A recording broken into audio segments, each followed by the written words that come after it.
Hey there, adventurers and dungeon masters alike. Cartoon Lark here, and what I want to do this week is I want to talk about Session Zero and how I set up my campaigns. This week, what I'd actually like to do is have you watch me work through my process of setting up a campaign and getting a game ready. Now, I have done a little bit of prep here, as you can see. I've started to lay out the map already, and I've got a bunch of ideas on what I want the party to go through for Session Zero. I'm basing this campaign on the Call of the Wild campaign run by Node, and Sam ran an awesome campaign, and I wanted to run it with my style of game. And there's a few things that I love about his style and a few things that I would change to make it good for my table.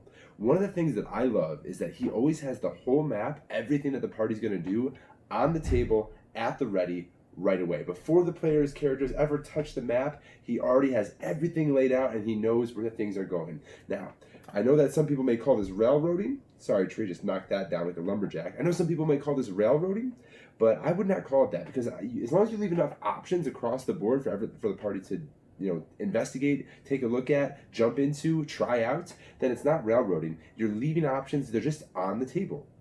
This creates a very video game-like experience, and I know some people try to get away from that Skyrim feel, but when we play Dungeons & Dragons, we like to just play the most exciting parts. We usually skip the travel, or we'll do that travel portion or that night watch portion via text, and we do that before the campaign. When we play, what we like to do is get involved with the most important part. And one of the things that's so important with a Session Zero is establishing everything in the world. Now, in Node's Call of the Wild campaign, he had this interesting setup where there was two other tribes besides the main tribe that were very important for the second half of the story, chapter 7 and beyond, as far as what the way the party was going to go and where the story could go from there.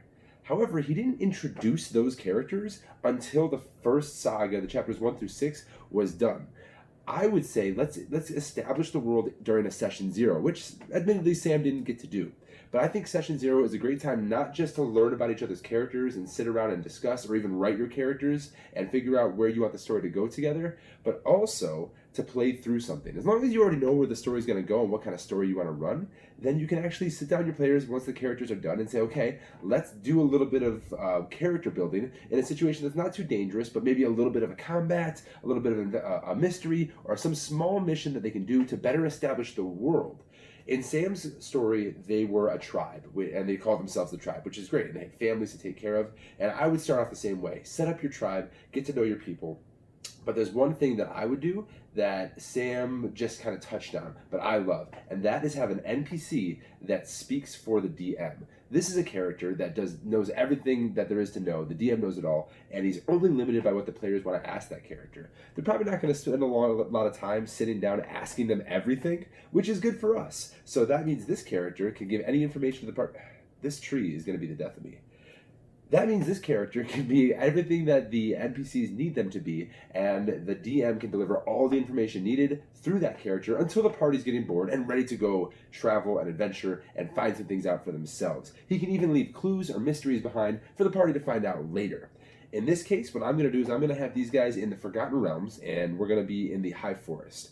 I'm taking one of the tribes, the Great Worm tribe, and I'm sending them into the High Forest. They had to run away, they had to escape some tragedy, and here they are. So now they've got a new land to explore. The village elder is going to be that DM NPC that knows everything. He's got it all figured out already. He's actually a warlock. He works for a patron somewhere, that if we have any warlocks in the campaign, then their patron can be the same patron, and he's going to direct where the party's going to go. So let's say he says, okay, the party needs food. There's honor in the hunt. I need you to go hunt. Simple Session Zero, level 1 campaign mission. Go on a hunt. Bring back food for the tribe. No problem. Same thing that Sam did in his campaign. But just like in Sam's campaign, some things can come up. Now, when Sam did it, he started off by having some villagers come in, and that's great. But what I would like to do is I'd like to establish the other tribes that are in the area. So the players know, okay, these are the tribes in the area before civilized man comes and tries to take over our land. So once they finish talking to the elder and they say, okay, I'm ready to go, I know what I want to do, and they start to head out, before they get anywhere, I'm going to have them be interrupted by another tribe. This tribe's going to come through, and the elder is going to recognize that this is the Blue Bear tribe, and he'll warn the party that these guys have orc in their blood. A lot of them are half-orcs, and to be wary. So as the party interacts with them, they'll find out that the Blue Bear tribe, they're actually almost extinct. There are only a few of them left. They're trying to regrow their numbers, find a place to hide in the high forest, and they can give some information about what they're running from. Civilized man. So I'm not introducing the civilized man right away. I'm instead having another tribe, someone that they could more likely trust, give them that information. They'll give them the information, and then they'll ask for safe passage through, and maybe they'll even give the party a gift if they are not violent against them. Maybe they'll give them a pendant of the blue bear, so the party can, I don't know, talk to bears or something, some small magic item to get the campaign started. And then these guys will head off and go on their own way. Now, as the party goes out to explore, what I want to do is I want to fill the map with as many things as possible for them to investigate, for them to do. They could miss half of them, and that's fine. They could find a ton of them, which would be great. Or maybe they're completionists, and your party wants to go over the entire map. That's fine, too, if they want to play that way, make sure they see every single thing. They won't, depending on how the rolls go anyway. So make them simple. Don't make them too complicated, and have some fun with it. So let's say now the party, they set off on their journey, and they go this way. They know that this is the Golden Grove, this is the safe space, and I've already put some foxes on the map, so they have something to investigate. I try not to hide that stuff. So they go over the foxes. I tell them, you see two foxes, a male and a female. They're dancing around. They're eating from these bushes. They spot you, and they run away. Do I have them roll stealth checks? No, because the foxes are important. I'm not going to let them hunt the foxes for food anyway. If they take a shot at the fox, they could kill one of them. That's fine. But what I do want is I want them to make a nature check. So they make a quick nature roll. They add their modifier. I got an 18. What does that tell me? Okay, 18. Those bushes are good berry bushes. You can harvest those, and you can actually make potions for your tribe. So you harvest enough berries to get 3 potions.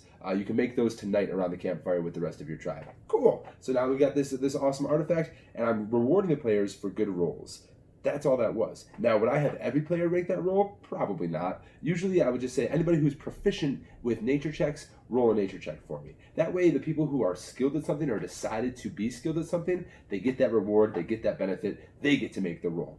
Now, we continue our journey onwards, and we find, oh, what is this? Let's see. I'm going to have them make a perception check. On the cliffside, I've already shown that there's a wolf here, but when they go look at it, I'm going to say make a perception check.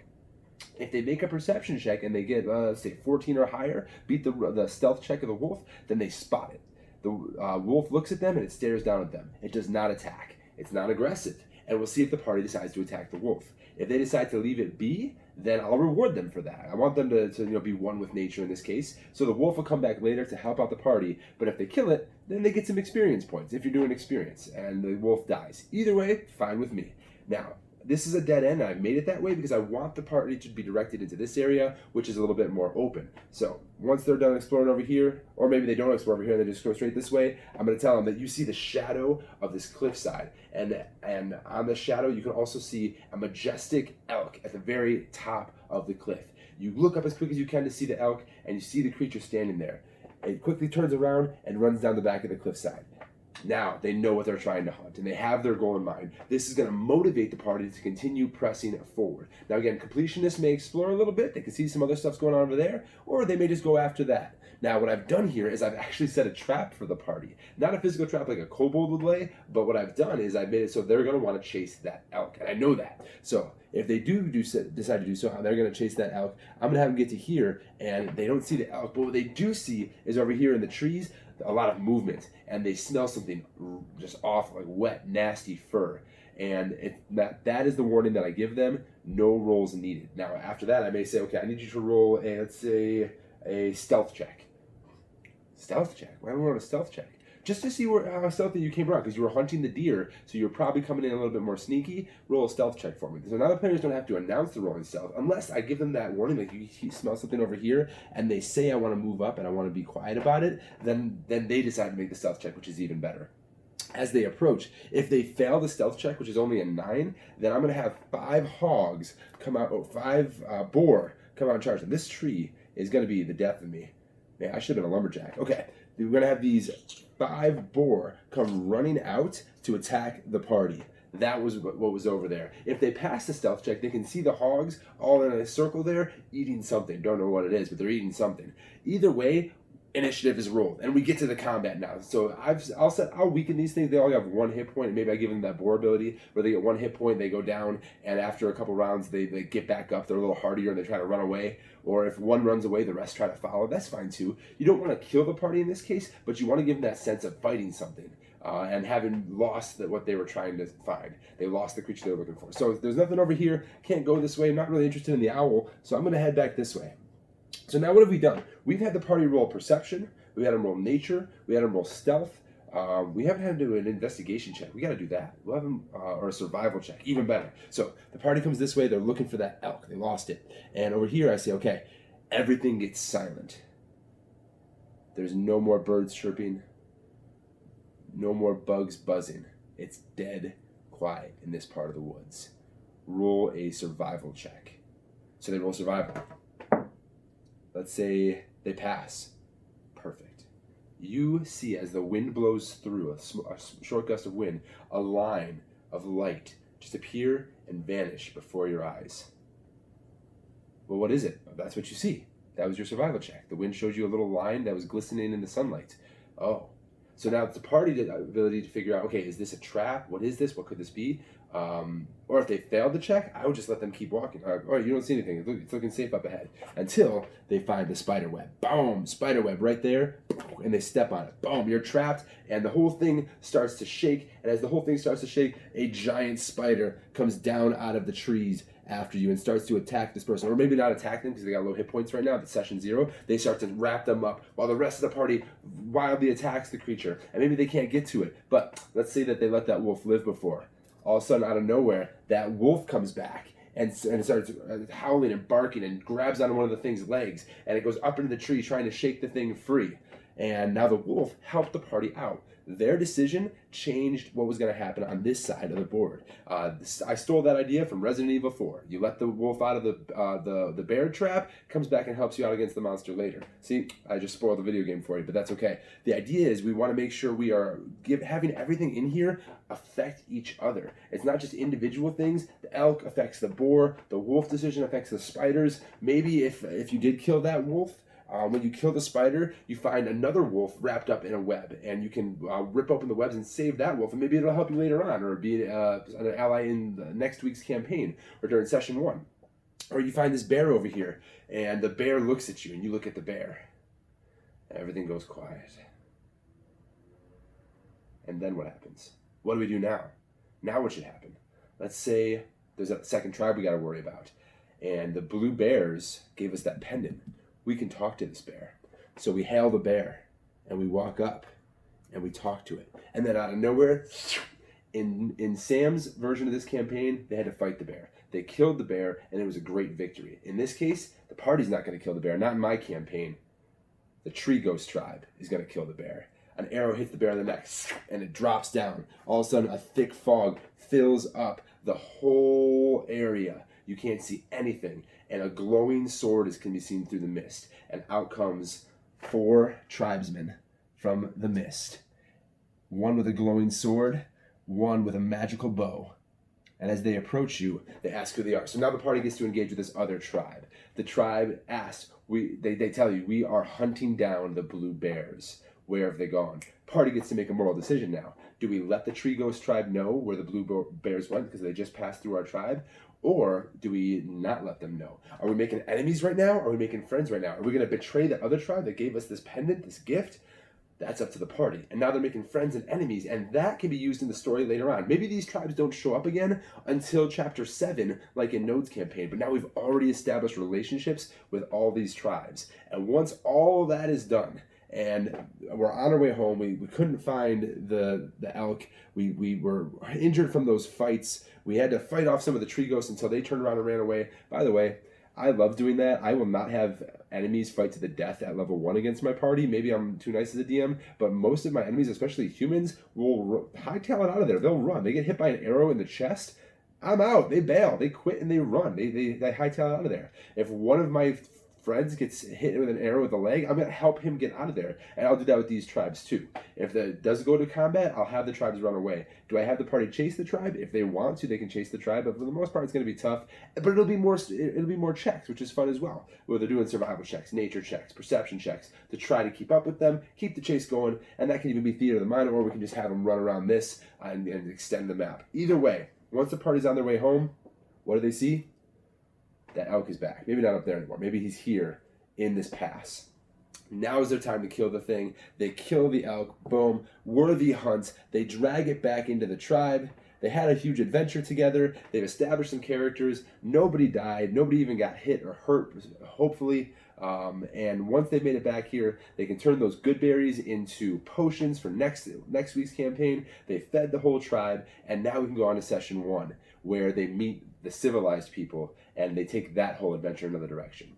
If you want to see what's going on with the civilized people, I'll be posting that video probably in a week, maybe 2, just to see how this campaign can continue to grow and how I try to keep the whole night on this map. Now, this is admittedly a shrunken version of what I normally do. I usually use the whole table, but you're on that table right now. Your camera's on the table. So I'll have this whole area. We'll play across this whole big table until we feel that we've done everything we need to do, or seen everything that we want to see, or extended our hit points and our supplies to the limit. And at that point, we got to hightail it back, turn around, and finish the campaign. A lot of times, the campaign will just be, all right, you start here, the final boss is over there. And maybe it's not the final boss forever, but it's the final boss for the night. In this case, who was the final boss? That deer was. Just takes, 2-3 hits to kill the thing, but that was the final boss for the night. That was their goal, was to kill that thing. And the party should always know that by some NPC, and maybe next week we'll kill off the elder, so they'll lose him, and they'll have to have some other NPC to give them information for whatever it is that they want to do, or whatever missions they want to go through. But either way, we're giving them lots of options, lots of things to do here. We're trying to connect things. Oh, another great connection we could do, maybe the Blue Bear tribe, they say that we've seen boar on the land here around the Golden Grove. They'll help kill the boar off if you guys promise to keep them a secret and not let anybody know where they are. Now we've actually made a promise to them. Ooh, that can change things when we get to the Tree Ghost tribe. See, the more connections we make, the better. And maybe when we find those boar, the blue bears show up and they help us kill the boar. So that way we can kill all the boar and they don't get away. That's extra meat for them, extra meat for us, extra experience for your party. And maybe you'll find out what they were eating over there. Maybe it's something that'll help us. Maybe it's something that'll hurt us. Maybe it's a giant spider and it's a clue for what's happening on that side of the field. They'll already know, oh, there's giant spiders in these woods. We should be careful. Now, when you tell them about that glistening line you see, they'll know it's a web. See, the more we can give hints and connections and clues, the better it's going to be for the players and the smarter they're going to feel just for pushing their luck and trying things and making promises and interacting with everything you gave them. Now, how many perception checks did I roll here? 1, maybe 2, but across the board, it was investigation, survival, nature checks. I'm keeping everything changing, keeping everything different, letting the party show what their character is made of, because that's what Session 0 is all about. Let's see what your characters can do. Let's see what they're capable of. Let's let them shine in the places that matter most to your character. One thing I love to do at the end of a session is I like to have them sit around the campfire, and I like to have them ask each other a couple questions about their characters. It's great for a Session 0, even though they just made each other. I would maybe even have the elder prompt something like, hey, where do you hail from? What was your family's name, or anything like that. Now, if they're a tribe, they may already know those things, but I can have the elder say, so who would like to be the next champion as I'm beginning to pass away? So now now the party's choosing champions and showing their strengths a little more. Who would like to be our party's shaman? Or the tribe shaman. Now we've got picking each other up to different positions where when we have to make decisions later on, they can do that. You can have an oldest character that becomes the new elder, or you can elect a chief. So now the party themselves are making decisions together, and they're lifting each other up to different positions. Say, you know what, we trust you with this. And as the story goes on, as you meet other shamans and other chiefs, we know who's the person who's going to be that spokesperson. Try some of this in your campaign. We'll come back. I'm sure I'll edit this a little bit more, but we'll come back for our Session 1 in a couple weeks, and I look forward to seeing you back at the table. All right, again, I'm Cartoon Lark, and best of luck with all the adventures coming your way.